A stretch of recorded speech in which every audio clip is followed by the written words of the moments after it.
Have you ever felt like you've messed up so badly that you're beyond a second chance? Like your mistakes have disqualified you from God's plan? If you have, I want you to lean in close, because the story of Abraham and Sarah is for you.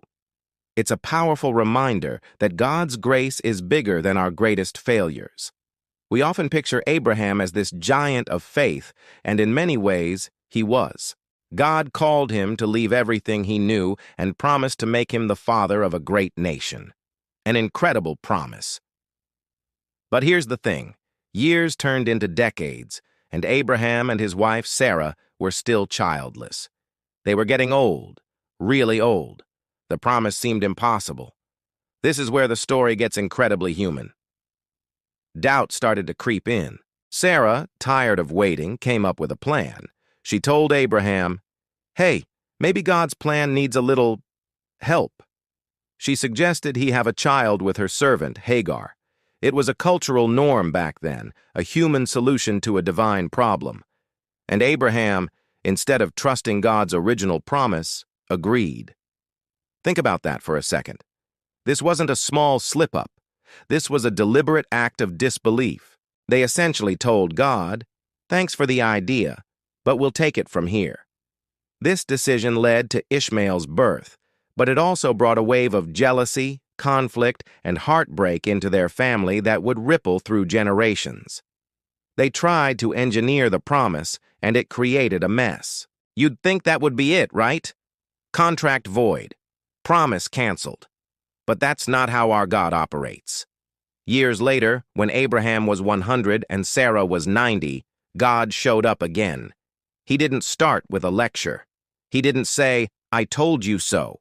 He simply reaffirmed his promise. "I will surely return to you about this time next year, and Sarah, your wife, will have a son."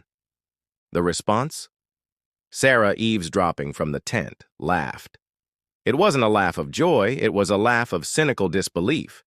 "Me, an old woman, have a child, and my husband is an old man too?" It's so relatable, isn't it? She had given up. Her heart was calloused by years of disappointment and her own failed attempts. But God's grace met her right there, in her laughter and doubt. He gently challenged her, asking, "Is anything too hard for the Lord?" And despite their unbelief, despite their plan B with Hagar, despite Sarah's cynical laughter, God did exactly what he said he would do. Isaac, the son of the promise, was born. This story isn't just about the birth of a baby. It's a billboard for the unshakable nature of God's grace. Abraham and Sarah's faith wavered, but God's faithfulness never did. Their actions created chaos, but God's purpose prevailed. He didn't bless them because they were perfect. He blessed them because he is gracious.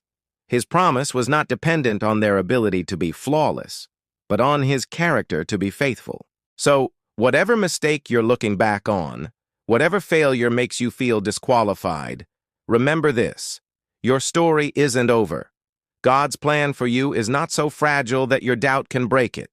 His grace is sufficient to cover your past and powerful enough to secure your future. Just like with Abraham and Sarah, he is faithful, even when we are not. Thanks so much for watching. If this story encouraged you, please give this video a like and consider subscribing for more content that explores the incredible grace of God. We'd love to have you as part of our community. God bless.